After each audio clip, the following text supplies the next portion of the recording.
everybody, and welcome to 500 Open Tabs. I'm your host, Kaveh Taherian. And I'm Hannah Hillam. You are also a host. I'm also a host. Yes, you're not just a rando. I'm a guest every time. Today we'll be having a guest. Yes. And my guest, thankfully, I'm a very good host. Yeah, my guest, Hannah Hillam, she's guest hosting. Thank you for turning back into our second episode. We're surprised that you made it through the first one, and we're grateful that you're back again. Welcome.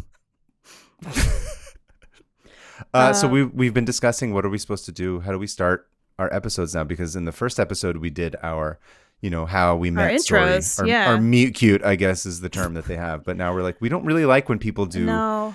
How's it going? How's your week? Hey, you know what? I went on a walk. Oh, interesting. You went on a walk? No, it's not interesting. Yeah. I go on walks every day. I know. You know this because we share Apple Watch information, so that every time I go on a walk, you text it back to me that you're making fun of me, I think is what it is. I send him back one of those like those passive aggressive canned answers. Yeah. It's like, you're good. Go you go. Which I didn't even know it sends messages because I don't have that set up on mine. So you better get going. Yeah. I didn't try to be obnoxious and put it in your face that I'm super healthy, but can't help it that Apple's doing it on my behalf. They're a little bit manipulative like that. Oh yeah, big time. The whole thing's like playing a video game. The watch will be like, you haven't stood in an hour. I'm like, cool, thanks. Hey. Yeah, exactly. You're a jerk. Anyway, emotionally fraught, starting off the new year correct. Yeah. We're excited to get back into it. Did you end up looking up? I know at the end of the last episode you said you were going to go read a bunch about cheese, but did you just end up eating a bunch of cheese? I ate a ton of cheese, yeah. I did too. Cheese is delicious. Christmas with like my family, it's just cheese. Yeah. Just cheese. Every holiday is an excuse for white people to eat cheese. I love it. I mean, that's a great thing to have as part of your culture in general. It's literally all we have. Besides the oppression. Anyway, but yeah, I ate some cheese. I did a little bit read about Al Capone because I was like, what else has this guy done? And I had no idea. Okay, here's a weird thing I learned about him.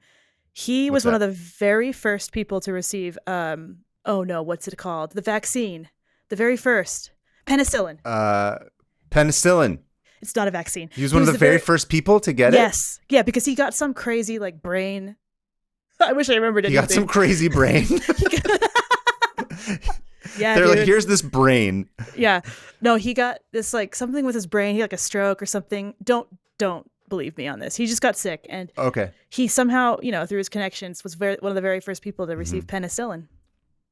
Is this before, while he was in jail or before he was in jail? Oh, after, as he was slowly dying. And it prolonged his life enough for him to sit in a chair and have the mind of a 12-year-old for the next 10 years. Yes. He sounds like a perfect podcast host at that point. Oh, you're right. Anyway, did you end up reading about anything like digging? Did you like digging? No, to be totally honest, I completely forgot about it as soon as this is. So I've been podcasting for a few years now, so I've learned that I remember everything while we record, and as soon as we hit cut, I just immediately forget everything. Well, just like school. You're gonna be like, yeah, exactly. It's like you cram for a test, and then you give the test, and you forgot. Yep. No, I actually had forgotten that we'd even recorded an episode before this, but thankfully, getting prep for this one made me actually have to remember. Yeah. You and Al Capone, just brain rot. Exactly. I got too much penicillin in my body. That's why we're here. Or not enough, apparently. No, you don't have enough. Yeah. Listen, after this episode, I'm going to make sure you're pumped with full of penicillin. All right? You'll be good to go. Yes. Anyway. Excellent. Anyway, so yeah, why don't we get into it? You want to, last time I went first. Yeah, and, I'll go first this time. Wonderful. I'm excited. What do you got for us? I chose a tab that I've had open for a long time because it was really far back in my scroll, In the archives? In the archive. It was like tab 100 and something, I'm guessing. But it is a tab on Wikipedia called Phossy Jaw. And Phossy Jaw. Phossy Jaw. Like Bob Fosse. Yep. It's just Bob Fosse's jaw. It's just his jaw. It's got an entire Wikipedia entry. I don't even have one. It's disgusting. Bob Fosse's jaw? What's wrong with it? It's just the jaw. Oh. Detached from his... Nothing's wrong with it. We all have one. Yeah, it's true. What the hell is Phossy? This is F-O-S-S-Y, Phossy Jaw? Phossy Jaw. That's what F-O... Nope. P-H-O-S-S-Y. Oh, P-H. And it's short. I should let you talk instead of just jumping in and asking questions. I know you've been podcasting for a long time, but it's my turn. Okay.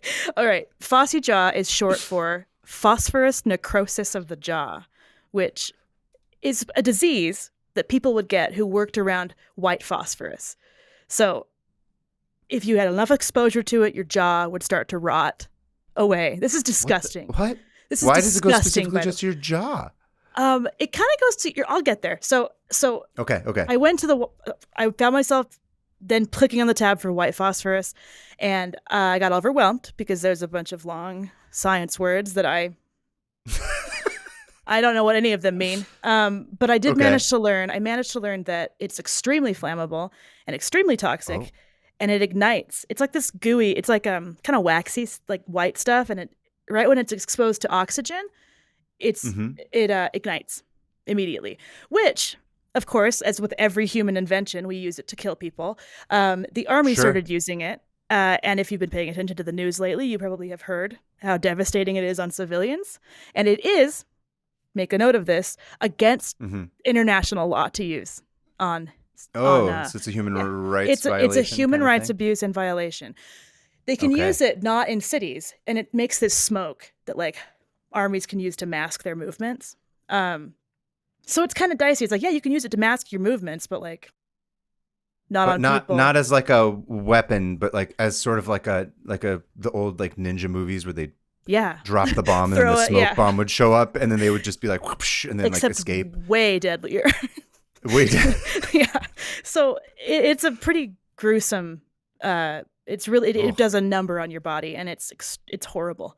Anyway, gonna go a different direction to a different sad topic. So, another use for this is for matches, like matchsticks. So, back in the day, they were like, "Oh, dude, we can make this so much easier than the old like whatever they did," because remember, it ignites when it hits oxygen. So, once someone figured out a marketable use for that, of course, they started exploiting it. It was the 1850s, 80s. Great time for human rights.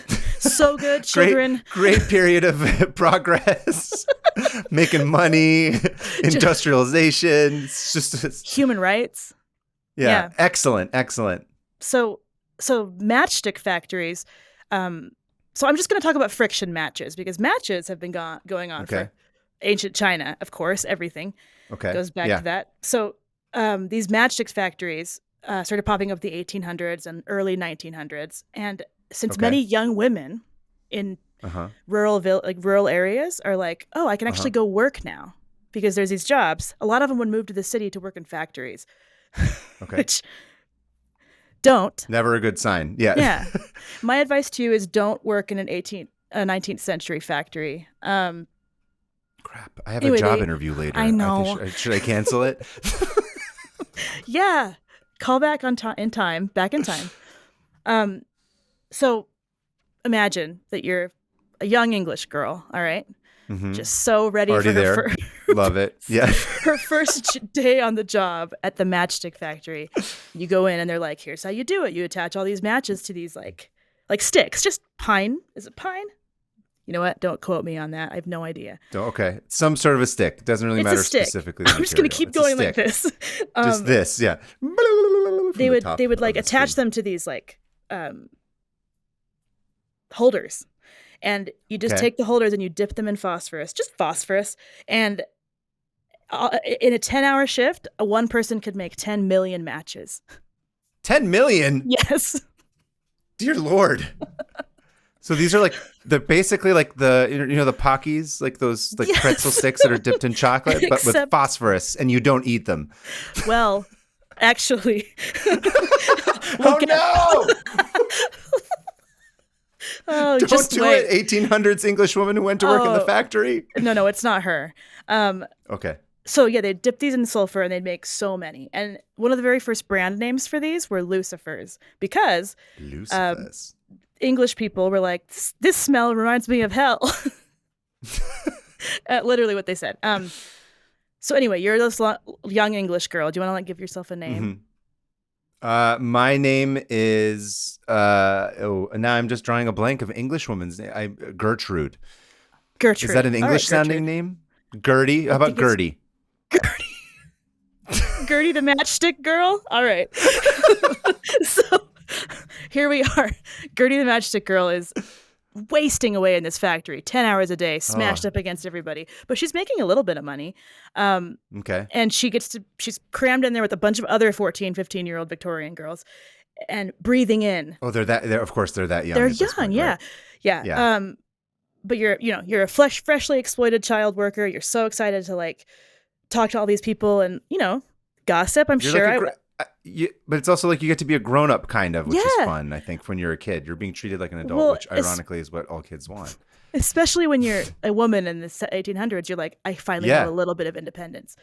So you are breathing in, but the whole time it's 10-hour shifts. You're breathing in white phosphorus vapor, and it's just a little bit. But after a while of doing this for 10 straight hours, you start to notice it's getting harder to eat whatever British food they ate. Well, like I was gonna say like a slurry. I was like, that's an obvious joke right there. I'm like, I feel that way when I'm having English food as it is, phosphorus or not.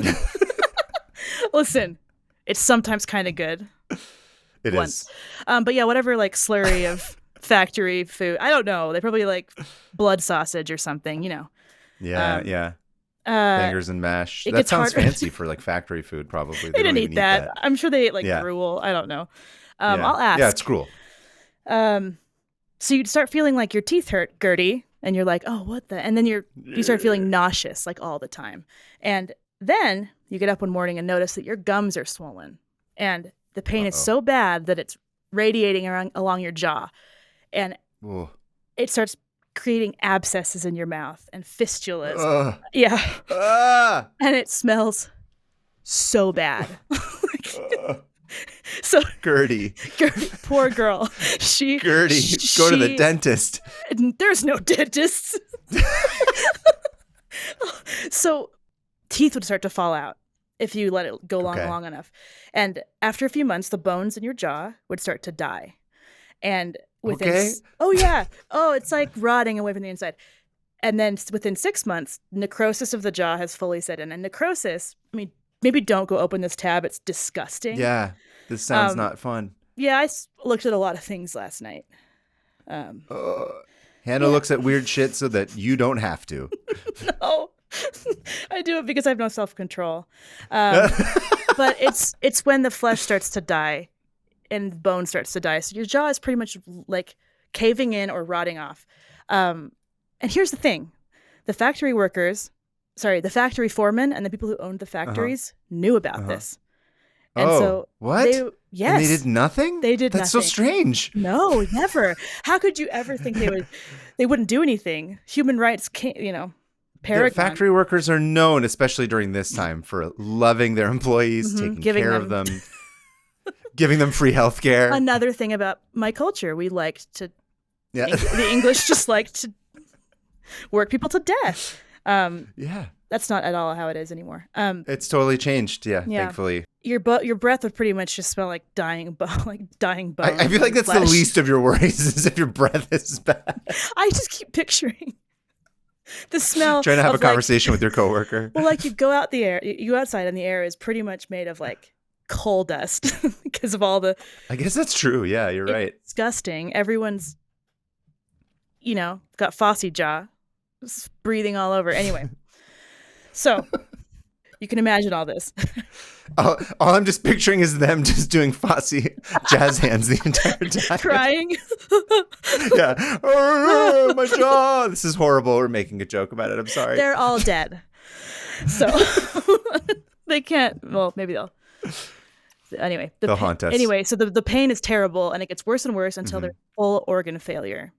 And that is. Ugh. Yeah, about 20% of people with Phossy Jaw untreated die.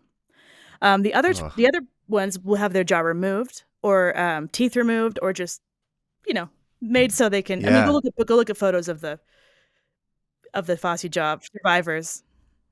20% is actually a little bit lower than I thought. I just assumed this would be like everyone's dead.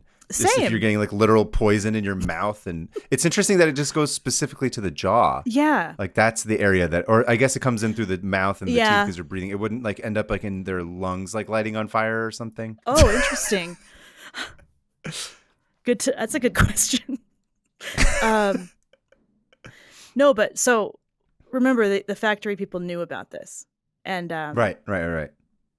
There's this woman, Sarah. Mm-hmm. Oh shoot, I think her name is Sarah. Of course, I didn't write it down. I'm good at this. But she organized. She and a bunch of other women realized that everyone was suffering from these crazy jaw things, and that the factory kind of knew about it.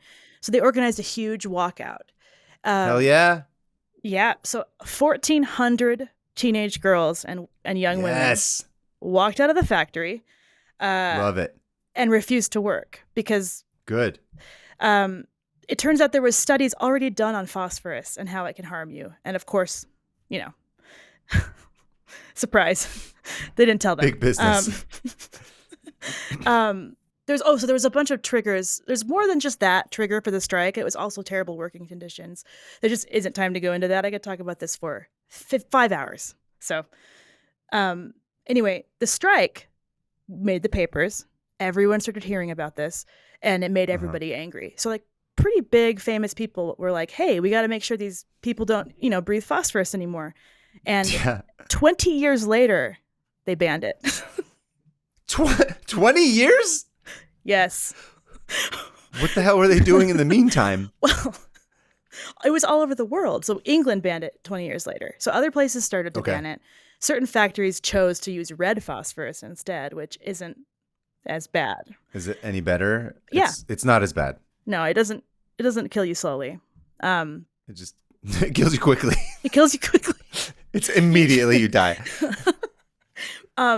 Anyway, but it kind of like one of the weird side effects of this is that in the paper, everyone was like, "Oh, this is a new way to commit suicide." So people started eating the heads off of matches. What the hell? Whole boxes of matches. They said that one box of matches, just the heads, would kill a man. So, weird. people would eat the heads off matches and die. Which, I'm sorry, just jump off the bridge, Sorry, you gotta like imagine, like the human imagination is so just, it never stops. Just you find out about one thing, like white phosphorus on matches, and they're like, I'm gonna eat a box of these things. Like our creativity knows no bounds when it comes to sickness. And it's insane. When it comes to dying. I mean, yeah, it's very morbid. Yeah. It's disgusting. I mean, I would probably do it too if I had to live in the 1880s. Yeah. Another fun. Anyway, they called this the London Match Girl Strike of 1888, which I want to say, if I ever start like a dumb indie band, I want to call it the London Match Girl Strike or the Match Girl Union. Matchstick Union. Match Girl Union's a good one too. Matchstick Union. I like Matchstick that. Union. That sounds like a Decemberist song or something. Some early 2000s twee indie stuff. Anyway. Twee. The word twee. That word always drove me crazy. Really? You hate it? It's so twee. No, it just was funny. It was just like things that were twee. Yeah. Sorry. Anyway, I'm sorry. Continue. No, well, that's pretty much kind of it. I talked really fast through that, so I think I'm done. There's more to talk about. Oh, that's one more thing. Yes. So if you know anything about serial killers and the 1800s, you'll know that 1888 was also the year that Jack the Ripper killed all those women. Right, and a lot of he's these, ripping through them. A lot. just like phosphorus, just absolutely eviscerating these women.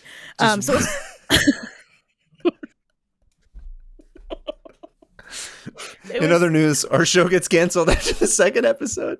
They're all dead. No.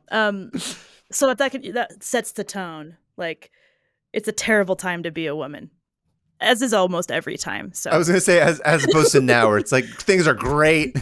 They're looking cheeky in the States. We love it. Oh, the U.S. loves women. Yeah, especially right now at this moment in time. Yeah. Anyway, so yeah, that's I feel like Jaw. every episode we're going to be like, here's this horrific thing that happened in the past. Look at how different it is from now. And it's always going to be like, nope, nothing has changed. Nothing has changed. Capitalists are still capitalists. Yeah. And at least we don't use white phosphorus. Well, sorry, yeah, we do. I forgot we do. Use white phosphorus. So matches still use phosphorus on them, or they don't anymore? No, in the 30s or 40s, they stopped using phosphorus and started using a compound of other things that was way less dangerous. Because even red phosphorus would like explode when it touched the air. So. Whoa. Anyway. That's crazy. Phossy Jaw. Phossy Jaw. It's disgusting. Phossy hands. It's disgusting. It sounds very unfortunate. Our thoughts. And I was going to say thoughts and prayers. Now I sound like a politician. Our condolences to everybody who had to experience that, because that sounds terrible. So what do you have? What do you have for me today? What have I got for you today? All right. So I hope it's better than Phossy Jaw. Yes, it's funny. Unfortunately, I'm also in the bit of a morbid space today as well. So this should have been like a Halloween episode of some 2024. Here we go. So I had this article. I don't remember when this was from, but the article was titled, it's from The Guardian. Okay. And it's by Matt Wilson. And it's the title of the article is, How Do You Get Rid of a Beached Whale Before It Explodes? You don't. Don't you want to see it explode? Yes. Okay. I mean, I want to. I don't know if it's a good idea to be around there when it happens, but there was I used to definitely a hazard. There was one that beached itself like 10 years ago, I want to say, and I just like kept updating the page, be like, it's blown up. Anyway, crazy. Okay, tell me, how do you remove a beached whale from the beach? I don't remember. Before it explodes. On the beach. So.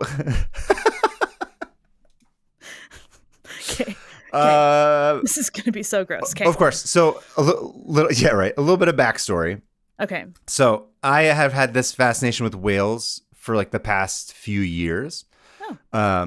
This is the reason why I ended up finding this article somewhat by accident, but specifically, most recently, of course, there's all the stories about, I'm sure you've heard about the orcas in the Strait of Gibraltar that are all attacking the yachts. Have you seen all this stuff? Oh, yeah. Yeah, which they've become heroes for, us working class folks about like attacking yachts and billionaires and trying to sink their boats. Which the felt jury's bad sort of out first, for exactly why. If everyone's okay, for the yachts then... or for the orcas? For the for the yachts, I was like, even if they sink, it's not like as long as everyone's okay. Yacht. Yeah, sink it. Yes, I don't sink it. Yeah, they attack them. That was sort of like a passing fascination, but at some point, a few years ago, I became obsessed with blue whales. Oh, because this is a bit of a tangent, but it'll come back into like how this plays into the story. Love it. But effectively, so you probably know already that like the blue whale is the biggest animal on Earth, right? Mm-hmm. Do you know this fact? I was going to say, is the blue whale the biggest one? And then I didn't. And you told me. So. Yeah, the blue whale is the biggest one. I remember seeing something, I don't know if how true this was, but I feel like I saw it in a textbook when I was a kid that was like the blood vessels of a blue whale are big enough that like a small baby can crawl around in them. Like that's how big they get. Right. Tunneling. Tunnel in those things. Literally, yeah, baby. Whale tunneling. Shovel, go to work. Yeah. Sick. Yeah. Continue. Only in the 1850s, yeah. Child labor laws won't allow that to happen anymore. So, blue whales are the biggest animals on Earth. What I found out just through passing was not only are they the biggest animal on Earth, they are in fact the biggest animal that has ever lived throughout the history of the Earth. Wait, for real? So however many billions of years the Earth's been around, however many like animals have been alive that have gone extinct, dinosaurs, like whatever. The blue whales that live in the ocean right now are the biggest things that have ever lived throughout the history of Earth. Okay, that's pretty cool. Which is insane. That's really It's cool, right? Yeah. Yeah. And surprising. So it's kind of weird. Yeah. You'd think that, I don't know, for some reason that kind of blew my mind. And I became really fixated on that. And I'd like started to like watch all these videos and like read random articles about them, about like, how did that happen? Like, why are whales so big. And it's really interesting because whales. So do you know anything about how whales became whales? No. I only know about the country, but not the animal. Yeah, right. Welsh independent. How the whales became Welsh. Honestly, yeah. Welsh independence. Let's talk about it. No, just kidding. Go on. Yes. Whales came out of the ocean. They landed on the country of Wales. They evolved into humans. They decided to call their country. They were oppressed by the English. Yeah. Yeah. Tales old as time. Anyway, so whales, tales old as time. So whales essentially are from I think I want to say it was something around between 30 to 50 million years ago. So seafaring animals, right? The Tiktaalik and all this, they evolve. They have legs. They come out of the water. They crawl onto the earth, and then they finally become land mammals. Mm-hmm. The earliest whale, before whales were whales, they were basically kind of like cats or like giant rat creatures, and they were on Earth. This is real, by the way. They were outside of the water first? They were outside of the water first, so and then they're like, it's so stupid. Whales used to be rats. Okay. They used to be like cat creatures, and they were on Earth. They were on the land, and they were like, bro, this sucks. I really like fish. I really like sushi. I just want to jump into the water. I feel that. Yeah. Right? Yeah. It's really bizarre. So literally whales are this backward, reverse evolution where it's they came on Earth and became mammals. And then they were like, yeah, I'm not down with this. I'm going to go back to the ocean. That's how I'm they evolved into, yeah. I'm going to walk into the sea. Speaking of dying. It's a good way to go. Okay. So they go back into the water and they basically evolve into, they're not fish, obviously, but whatever. They're for all intents and purposes, they're mammals in the water. So they're like fish again. So that's why whales are mammals, right? So they're warm-blooded. Oh. So as a result of this, that's why they have blubber. Blubber is a way for them to keep their bodies warm because they're not evolved to be fish again because they're straight up mammals. I don't know why this is so funny to me. Because it's ridiculous. You don't think of evolution working that way. You always think of it as being the most efficient way. But this is no, I changed my mind. I'm going to re-evolve back into a fish. But I can't do it all the way. Okay, go on. Okay. This is absurd. It's absurd. It is. It's insane. Wait, is that why seals it gets crazier. Finger bones? Yes, although I think actually, you know what? I don't know exactly what you classify seals as, if they're land mammals or if they're sea mammals. I'm not entirely sure because they're sort of hybrids. They do both. I don't like them. But that's why all those animals have blubber and stuff, because they're all the warm-blooded animals are the ones that have blubber. So in the case of whales, they're deep in the ocean and it's cold, so they need a lot of blubber around them. And blubber, of course, it's fat, but it's packed much more tightly. It's really, really good at, keeping heat in. Right. So whales apparently there's a lot of variations of them, but they don't get big until about 3 million years ago, during the Pleistocene ice age around that time. So the ice age happens, things get cold, the water, whatever currents and all that stuff kind of start shifting around, things move around. The krill and plankton and stuff start following these different patterns. Now, the what's it called? The baleen, which is when you see on whales, it's it looks like their teeth, but it's really just hair essentially. It's like a broom. Yeah, or whatever. These things. I've done this it's so basically many like times. a giant broom. I've wiggled my fingers so many times during this podcast. They dip them into phosphorus, but it's underwater, so it's okay. And then they go on strike. And now there's a whale. It's a hot whale girl strike or whatever it was called. Sorry. Hot whale girl. Okay. The matchstick girl. Matchstick whale. The matchstick whale union. The matchstick whale union. Yes, exactly. Who are in their mouths. They're tired of it. Yep. So because they have these baleen that are, about baleen. So baleen are very, very efficient. Mm-hmm. So essentially, they work as filters. Mm-hmm. At this time, a lot of other whales that are smaller die off, but what ends up becoming the blue whale becomes bigger and bigger because they have this extremely efficient way of eating, a lot of calories, without having to burn a lot of calories. And so they evolved to just have their mouths just become gigantic and open up huge. Right. And then they just eat a bunch of stuff. And then the, what is it called? The baleen filters out all the crap. Right. And then they're just left with the plankton and they just sort of spit back out. So really, like, they don't have to like chew or like think or like hunt. They're just going around, open up their mouths. Open their mouth and just literally, swim. that's it. That's it. That's all they're doing. It's like, imagine going into your fridge and just like taking everything and just dumping it into your mouth. And then getting rid of what I don't need. Right. It's like, oh, we don't need this milk carton in your body, but it needs the milk. We don't need like the egg shells, but the egg can go, all this stuff. You're just like, I never have to think. I just shove a bunch of stuff into my mouth and the baleen will fix it. It'll figure it out. It's a great life, honestly. It sounds fantastic. I can't stop laughing at this whale. So. Okay. So because of this, whales get insanely big because like they're really efficient at just being able to eat. There's like all this open ocean. They get bigger and bigger. There's no natural predators for them in that sense because they're gigantic. So, you know, and now they grow to like 110 feet long or something insane like that. They're just huge creatures. But anyway, that was just a side note about them getting really big, which I thought was interesting.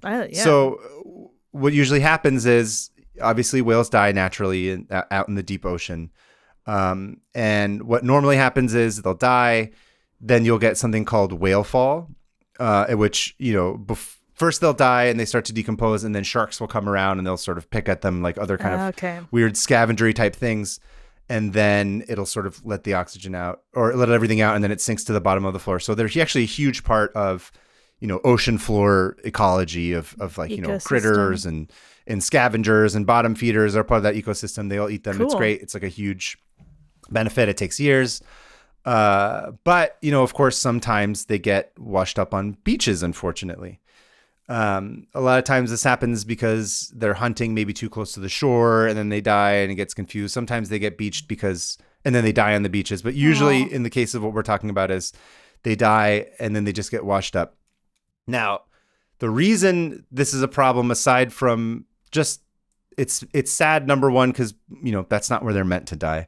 No. But number two, the thing that's really crazy about it is that if...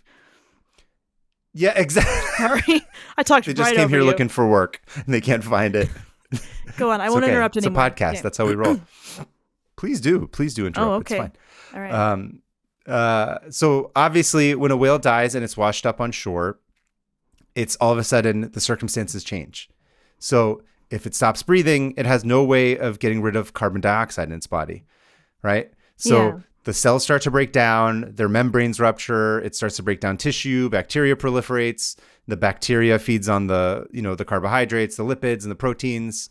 I think the term is putrefaction. Oh, yeah. And of course, as that's happening, it starts to accumulate gases like CO2, methane, and nitrogen, right? So this is a natural thing that happens when bodies start to decompose. Right. You know, humans and whoever else, when they die, it happens, but it just comes out as like little toots and just sort of comes out the mouth or whatever.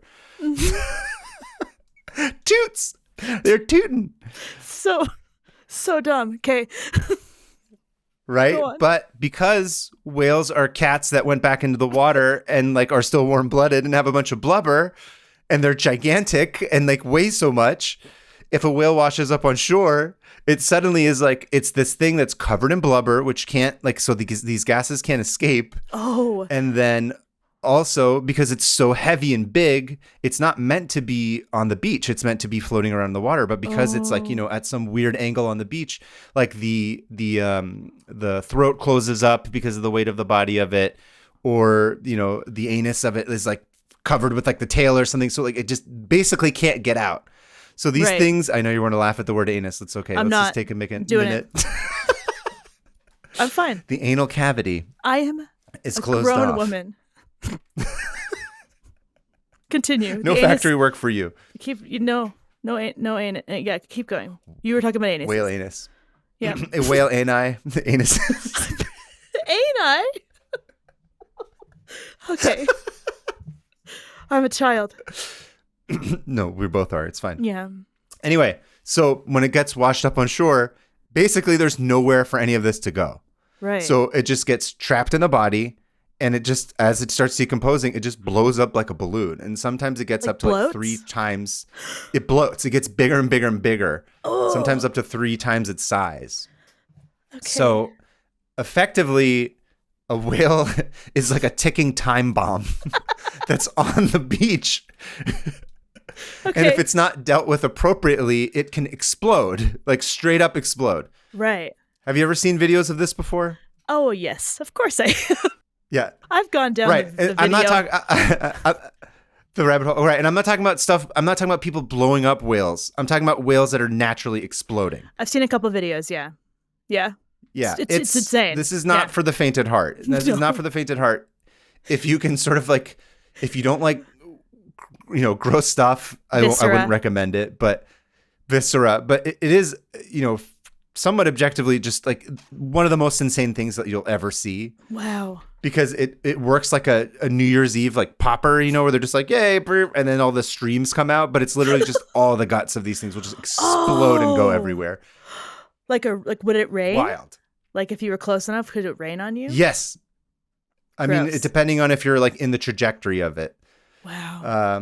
So there's a couple of ways that you have to deal with it. So when it comes up, so basically, like even if you see like a beached whale that's dead, if it's not dealt with, it's actually like really dangerous because it can just explode and just So it's like a threat. It's like a safety hazard. Wow. As much as it's tragic because you're seeing a dead animal, it's also something that could hurt you and hurt people around you. Blow you up. Yeah. Literally blow you up. Yeah. So there's essentially 4 options of how one can deal with this. And it goes from, so I'll just go through. There's a lot of like little mini things that you can do, obviously, but these are the sort of 4 main categories that it falls into. Being that this is America, the first option I'm going to go with is you blow it up. Yeah. That's you Michael Bay it. You get everyone off the beach and you do what you're good at, blowing explode things up. It. You pop some dynamite in there and just go pop, and you blow it up before it blows up itself. I keep picturing it as like one of those Looney Tunes, like where they have the like string and like the it is the gunpowder and then light it with like the boom, like the little with TNT. Yeah. Yep. Except it would be guts everywhere. It's which is you can see this. So there's a very famous. I'm sure you've seen this. This is like one of the like original viral videos. That happened on November 9th, 1970 in Florence, Oregon on the South Coast. An 8-ton sperm whale washed up on shore. 8 tons. And the local government didn't know what to do with it. They were like, cool, I guess we got to get rid of it. So their decision was that they wanted to blow it up. But of course, very famously, they decided to blow it up with a 1/2 ton of dynamite, which is 20 cases roughly. That's insane. It's a lot. I know for people who have been on the internet for a long time, who are extremely online, this is not anything new. But for those of us, or those of you who are sort of maybe not online as much, this is kind of like a hilarious, insane thing to watch because kind of gotta watch it. There's a news crew that shows up and they're like, hey, what's going on? And they're like, we got this whale on the beach. So they're there before they actually blow it up. It's like a proper news story. Wow. And of course, there's like the demolitions expert who's just kind of like, we used to be a proper we don't know. Country. We're going to use like 20 sticks. Yeah. It's very 70s. It's the funny part of it. Oh, yeah. And they're just like, we got to put in 20 cases of dynamite. Maybe it'll work. We're not sure. We might have to go in and blow it up with like the half pieces again multiple times. Is this the same guy that owned the pizza place from last episode? It's sounding like Sadly it. Sadly not. Oh, different guy. It's true. Oh, no. That's just my generic voice of just I like anybody it. being like, Mafia. Okay, go Mafia on. Voice. Mm-hmm. Demolitions expert. So basically in this video, they blow it up. There's all these spectators that are around there because people are like, you're going to blow up a whale. Obviously, I'm going to sit and watch this. Why would you not? Duh. It goes crazy. The thing just rains blood and blubber and like whale bones. It goes out to like a 1/4 mile away. It like destroys this Cadillac. Like it sinks in and just crushes the top of it. Okay. Moral of the story, little too much dynamite. A little too much. Okay. Yeah. They learned. Yeah, they learned. What the funny postscript of that is like they blow it up and it still doesn't even like effectively like blow it up. So like they still have to bring in like a I forget what they call it. The giant yellow scoopy machine. I'm drawing a blank on an excavator. So stupid. No. Not yeah. Like a digger. A digger. Sorry. Yes. Yeah. Like the digger just like pick up the corpse and move it. I don't actually know what they ended up doing within the 70s. They probably just turned it into like a beer or something. Who knows? Yep. Or like made it as part of cigarettes. Yeah. Yep. So this is still done. Not to the extent that they did in that stupid video, but I'm going to go rewatch it after this. Actually, yeah. By the way, so that town in Florence, Oregon, near Florence, Oregon, they have essentially turned it into like a sort of meme about themselves. So there's like a minor league baseball team that's like the Exploding Whales. There's like a whale explosion park. Like they sort of leaned into it in the past couple of years. That's amazing. It's kind of great. I saw the hats. I kind of want to get one. It's literally just a whale with a stick of dynamite. Nuh-uh. Yeah. So they do still do controlled demolitions. I believe the idea is if it blows it up into smaller pieces, whatever scavengers can come, like seagulls can eat it and like take care of it and stuff. The problem with that is that if they do it too close to the waters, the chum will sort of go out in the water, and then sharks are all of a sudden like, cool, there's a bunch of blood here. They love that. They love that. So it's not a great idea. I don't recommend it. No. Me, the marine biologist who's an expert on this, who's read like 5 tabs. So that's your first option. You can blow it up. Yes. Your second option is... There's more. Oh my gosh. Okay. So there's 4 options. So option 2 of 4 is you bury it right there on the beach. You bury it? Oh, I guess that makes sense. You can bury it. Yeah, you can give it like a sort of whale burial. You know, you say a little prayer, whatever, however they want to be buried. Yeah, play tabs. It served our country.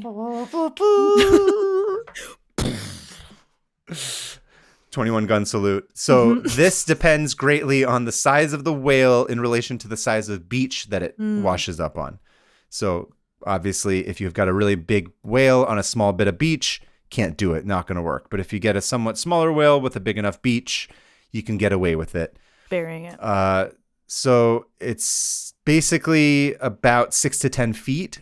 If you dig down, you can get down that far. You just drop it in there, and then cover it with sand, and you're none the wiser. And just sort of all move on with your lives.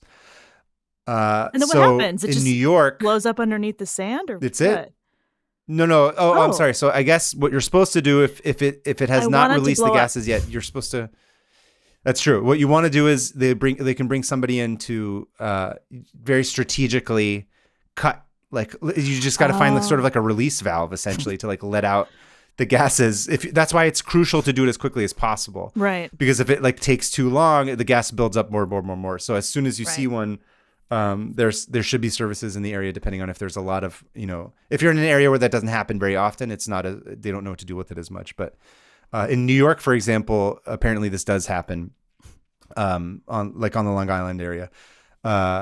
So there's people who come in and also part of this is they want to do what's the term? Is it necropsy? So it's like an autopsy, I guess is another word. So they want to figure out why this thing died in the first place for science to be like, okay, is there a bigger problem that we need to be aware of, or is it just like old age? Mm-hmm. But so in New York, it's really interesting. I was reading about this guy. His name is Robert DiGiovanni. He's a construction worker who turned marine biologist and founded what amounts to a comprehensive whale command system, the Atlantic Marine Conservation Society, AMSEAS, in 2016. That's amazing. This guy had a construction company in the 90s and went on some like whale watching tour and like was talking to the guy like that led it. And he was like, we really don't know a lot about whales. So I'm going to close down my construction company and then just go become a like a marine biologist instead. Wow. That's incredible. Yeah, it's crazy. So he's basically like a dead whale fixer. So he's mafia. Mafia, right? He cleans up the bodies. Speaking of mafia, he's the wolf from Pulp Fiction. I don't know. You have not seen Pulp Fiction. I've seen Pulp Fiction, yeah. Pulp Fiction. Okay, good. So you remember when Harvey Keitel shows up and he's in his tuxedo and they got to get rid of the dead body that's in the car? It's this guy, but for dead whales. That's literally his job. Is the best way. Yeah. What a job. So they report it. He shows up real quick, and all these citizens are like, they're concerned or they're confused and they're sort of fascinated by it. This is the guy. He comes in. He's like, all right, I got this guy. We're going to have to do the autopsy. Sometimes we got to go out, like, because it's not quite on the beach yet. We got to get like a little boat out there. I got to bring my scientist guys to come check it out and like pull samples. We got to figure out like their construction guys who are going to be moving it. Some people get saucy about it. They're like, oh, pretty please would be nice. And he's just like, listen, pretty please with sugar on top. Clean up the goddamn wheel. He's just a guy. He takes it. He takes care of it. So this is a quote that I thought was really interesting because there's an interview with him. And he says, within the hour of getting the call, we'll have a basic plan of how we're going to respond. If the animal is still floating offshore, we'll need a team to go tow the animal in. We need heavy equipment to help us, excavators and bulldozers and things like that, and need to know what resources local municipalities have available and when they can get them. Gosh. We prefer to go out and do the necropsy with 12 to 15 people who have gone through our training, who help open up the animal, process the samples, documentation, take photos, and someone who manages the heavy equipment. But we've gone out with just 4 people to do this at times. And all this planning, the final disposition is discussed with municipalities. Usually it takes 12 to 20 hours. What? Yeah. So it's like quick. Like, wow. To get all of that, everyone assembled. Yeah. Whale team. This dude's a G. He's a straight gangster. Like he knows what's up. Like because he's got this background in construction and he's a marine biologist. He's like, I'm the dude. I know how to coordinate this. Sometimes so a lot of times he says that what they end up doing, especially in the New York area, is they'll just bury them right there because the whales aren't too big to be able to have to figure out some sort of alternative. And he said they'll do it within like an hour almost. Like while they're out there taking the sample or whatever, some guy will come in and they'll dig it up. They'll just bring it back in, plop it in, cover it, and it's done. And people are like, is it a bad idea to like bury these whales here? And does it smell or whatever? And he's just talking to them. He's like, yeah, you don't even know there's literally a whale underneath you right now as they're complaining about it. Incredible. Amazing, right? This guy's awesome. So that's an option. I guess that's more of what they end up doing in the New York area. So there's a lot of whales that are buried out there, but I guess it's okay. They've let out the gas. It doesn't stink. It's sort of just, same thing that happens with anything else when it gets buried. Anything you bury, yeah. Yeah, exactly. So the third option is you tow it back out to sea. Now, what this will allow it to do is, which is to give it a sort of natural death. Or, you dump out the body just like Osama bin Laden, but you don't take pictures so people don't actually know if it even happened or not. And then conspiracies start. This is the second time you've mentioned Osama bin Laden. Oh, no, you mentioned Saddam Hussein last time. Never mind. Saddam Hussein last time. Yeah, the tunnels.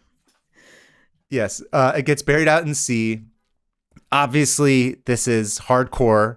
Because you got to get like giant, boats and stuff or like whatever, like helicopter, who knows, like all kinds of crazy stuff. It's not necessarily the easiest option, but it is kind of I think the kind of best option if you're able to do it. But of course, these things are huge. Probably expensive. Sometimes they get massive. It's not really an option. Yeah, it's expensive. It's good for the general ecosystem if you're able to do that. Right. But it's not always an option.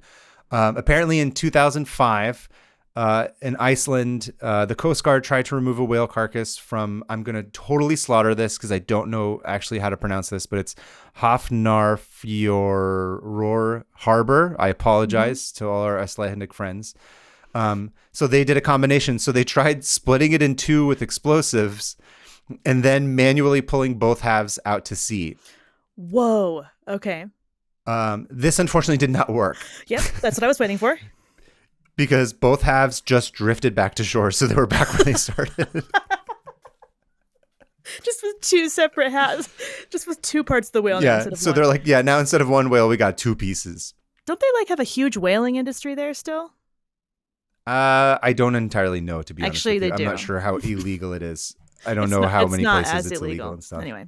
It's not as illegal. It's possible, yeah. I have a tab open about it. I guarantee you. You did. Excellent. Go. So, that's always a problem. It depends on how far out you go. So you really got to go out far, which again, as you said, gets expensive and more difficult. Now, the fourth and final option, which is not everyone's favorite, but it's an option, is you cut it up and you take it in pieces to the dump or the landfill.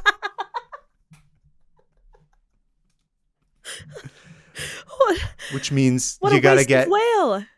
Yeah, right. A waste of whale. So sometimes, if you cut it up, you got to bring trucks and you got to move it. Now, there have been instances preemptively before they cut it up and take it to the landfill. So for example, there was a specific instance in Taiwan in 2004. Okay. Where they did not do the degassing. They didn't let all the air out before they took it in for research. Your first problem. Yeah, exactly. So they get a giant truck. There's this beach sperm whale, and they just slap it on the back of a truck and no. just put it in with a bunch of zip ties. And they wanted to bring it to a nearby research facility. They're driving it through this town. It's called Tainan in Taiwan. Yeah. And as they're driving through, straight up explodes in the middle of the town. How big was the explosion? Huge? It was, I don't know if it was, I couldn't tell you because I don't know necessarily how to gauge the size of explosions. Yeah. But basically, all the nearby shops and bystanders were just covered in blood and whale guts everywhere. Did anyone die? It's crazy. I don't believe so. Okay. And there's no video of it. There's pictures of the aftermath if you want to look it up. I do. But that's an option. But of course you want to make sure you let the gases out. You gotta degas it. Yeah. Yeah. I also saw another video of my grandma always told me, degas the whale before you throw it in the dump. She always said that. I saw another video of them trying to put it. It was a different instance where they were trying to take the sperm whale and put it on the back of a truck, and they just dropped it, and it just exploded on impact. It's terrible. It's so messed up. This whole story. Okay. It's absurd. It's absurd. Okay. I just picture it like a cartoon. Anyway, so it's literally what it is to me. I'm just this is crazy. It's crazy. Wow. Okay, so those are the four just options. to recap, those are the four. To recap, you blow it up, you bury it on the beach, give it a burial, you tow it out to sea, or you cut it up and take it to the dump. Those are your four options. But most importantly, don't do it yourself. Don't do it yourself. Good to know. I got to call that guy. Don't do it yourself is the most important part. Yeah. Yeah. Robert DiGiovanni out in New York, the wolf. Wow. That guy's awesome. Yes. Wow. So now I've taken you through the entire history of whale evolution culminating in whale death, from whale birth to whale death. Falling off a truck and dying and exploding. Yeah. And exploding. Yes. Anyway, that's it. That's my tab. Wow. Dude, I knew about the exploding, but I had no idea that, first of all, whales were mammal. I knew they were mammals. I just didn't know why. Yeah. And second, I didn't know there's whole teams that go out and take care of these ticking time bombs. It's crazy. Yeah. Yeah. I mean, a lot of places they don't necessarily have a good infrastructure for it, which is why that guy is so interesting, because he's oh, this is a really specific problem. I'm going to figure this out. It must happen a lot. Or does he have a... I think it happens often. I think I have to look up the article. I feel like it's only happened 30, 40 times in the past 10, 15 years maybe. Wow. Which is more than I thought it would be, but yeah. I couldn't tell you exactly the number off the top of my head, unfortunately. I'm not that good of a researcher. No. We're not. Look, you're not listening to this for true, deep research. You're not listening to this, period. And if you are, I'm sorry. I'm sorry that you're listening to this. No, I'm not. Anyway, so shall we do it? Shall we line up our tabs? Hold on. Got to get my phone. Hold on. Got to get it ready. Okay. You ready? Okay. Drum roll, please. Hold on. I got to pull it up. I should have it ready. I'll learn. No, it's okay. We need to build anticipation. All right. Oh, it's so far back. Dang it. I know, right? Mine's quite far in there. Oh, there it is. Okay. Phossy Jaw. Ready? Bob Phossy Jaw and how to get rid of a whale before it explodes. Okay, ready? Yeah. 3, 2, 1. Boom. Add an explosion. Dunzo. Add a whale explosion noise to that. Alyssa, find one.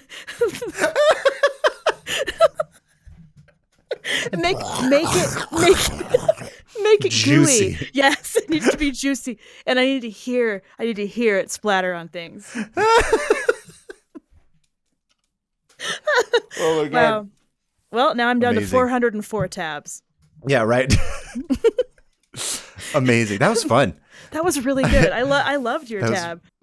I love the Phossy. It's really funny. Not funny. It's tragic. This is how our brains work. I don't want people to think that we're like laughing at people's misfortunes. We just have a really bizarre sense of humor. It's horrific and it's truly what horrible. Can you do but laugh at how terrible and I'm it is? really glad I live now. Yes. Most of the time, yeah. Mostly. But yeah, no, I mean, every once in a while I want to like go back and be a farmer and not have to worry about like anything, but I'm glad I live now. Yes. I'm wholly unprepared to ever be a farmer. I'm like the least capable of doing any kind of manual labor like that. Oh yeah. Yeah. Okay. Anyway, moving on, let us go to our listener emails. Great. So just a reminder, this is a communal show. We want you to participate. And so we ask our listeners if they have a tab that we've inspired them to close to email us and share it. And let us know what their tab was. So you want to go first? Well, yeah, I was going to say just like 1 to 2 paragraphs of something that you've learned or kind of, summing up what you read about. Yeah. Yeah, I'll go first. Okay, yeah, so this comes in from Carmen from Utah. And she writes, have you ever heard of the Erfurt latrine disaster? In the 11th, sounds like air fart. It does. It's German. In the 1100s, some German king, I looked it up, it's Henry VI, of the Holy Roman Empire, not of England. Some German king held a huge meeting to settle a dispute and decided to invite all of the nobles in the Holy Roman Empire. They met on the second floor of the building, but there were so many people that the floor just collapsed. So not only did that floor collapse, he says, so all these nobles fell through that floor and the ground floor below it and straight into the sewage pit below. This is like a Marx Brothers sketch. This is a disgusting episode. Okay, you ready for this?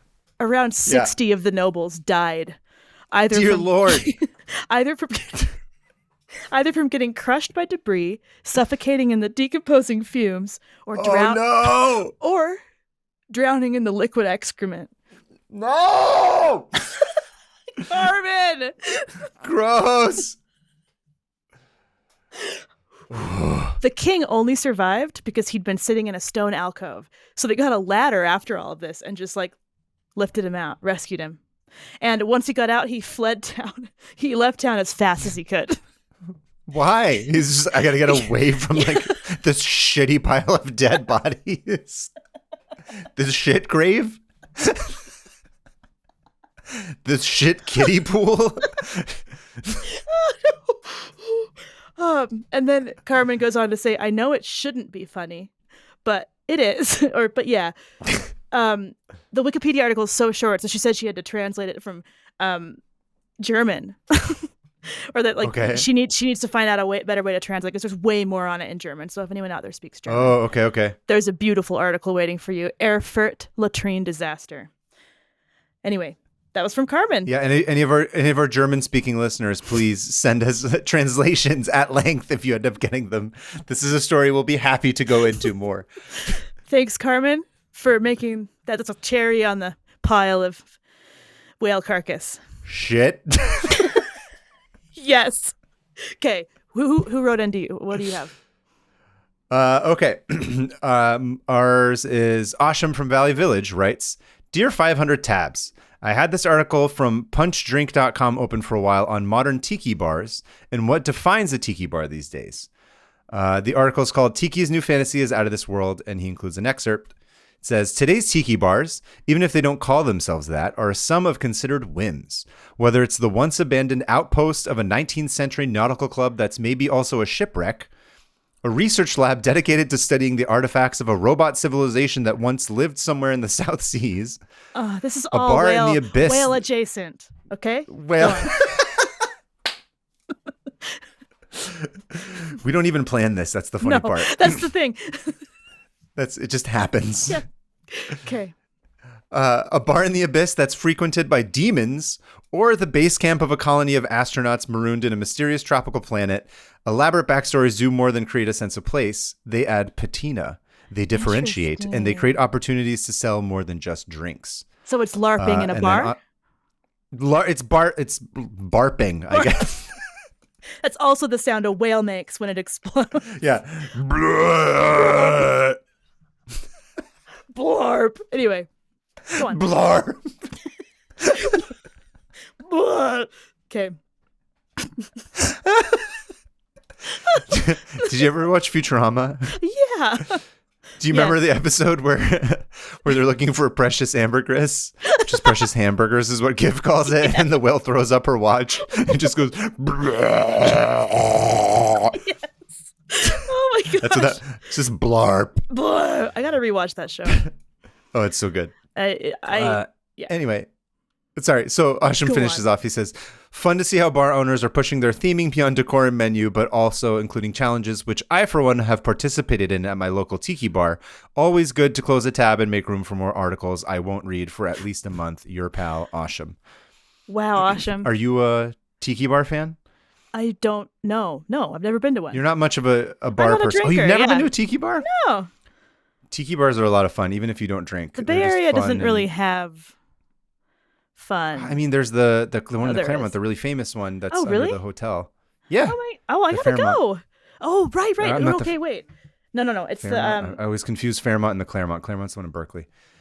I think it's the Fairmont. Yeah, it's the Fairmont. Yeah. It's the Fairmont. Wow. I gotta go. That sounds like a really cool experience. Yeah, it's super fun. If I come up to the city next time, we should go. You know who used to go there, who used to love it, was Charles Schultz. Really? Creator of Peanuts. Yeah, he loved that place. Because he's from the Bay. I forgot about that. He's from Minnesota originally, but then he moved out. I think Sebastopol is the name of the area. So if you go up north of the city, there's a whole, the ice skating rink that he built. There's a Schultz museum. It's really cool. I love that. Okay, we got to go next time if you're ever up here. I'm sorry, the Tonga Room and Hurricane Bar. That's the one I'm thinking of. Okay. It is. That's the very famous one. Okay. It's got a river underwater and stuff like that. It's like a moat. It's super cool. Okay, so it's down in yeah. Oh, it's by Grace Cathedral, Nob Hill. Cool. Okay. Yeah. It's really cool. It's fun. It's worth it. You can always just get a virgin whatever drink. Yeah, it's easy. Yeah. They have other drinks. And they've got they have appetizers. Now it sounds like we're advertising for them. This has been brought to you by out the Tonga Room. Hurricane.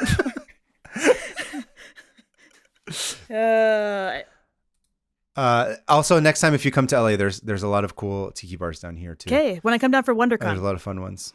Yeah, when you come down for WonderCon, we should go. Yeah. Anyway, I guess that about wraps it up for this episode. Please go ahead and follow us on social media. We are at 500 Open Tabs on Twitter and on Instagram. Please, very important, rate the podcast. This is only 2 episodes in. Rate the podcast. Tell your friends about it. Exactly. Otherwise, life doesn't matter. But if there's one thing in life that matters right now, it's this. It's this podcast. It's the most important thing happening in the world right now. Yeah. Please rate it. Tell everybody about it. If you haven't subscribed, please subscribe. And also, crucially important, we do have sponsors. Please follow those sponsor links. Consider signing up for them. It will help us quite a bit to be able to continue this podcast. And of course, we mentioned it before, but just so you know, again, if you have a tab that you've closed that you've been inspired to do by this show, please email us. We want to know about it. Our email is 500opentabs@gmail.com. Just a brief paragraph. Go ahead, Hannah. What do you want to say? Oh, I was going to say the number 500, not right now. Yes. 500 open tabs at Gmail. But yeah, brief paragraph. And don't forget to include the link of the tab that you closed so we can include it in the show notes. So everyone can open the tab. Yeah, so everyone can. This show is not helpful.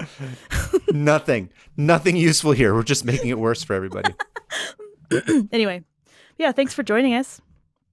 Thanks for joining us. And we never figured out a way to exit this yet, did we? We still just add in another explosion. Yeah. And remember, make it juicy. That's all. Keep it juicy, San Diego. Should we just say, I don't know. Keep it juicy? Keep it Keep it juicy. Phossy hands. Anyway, bye. See you next time.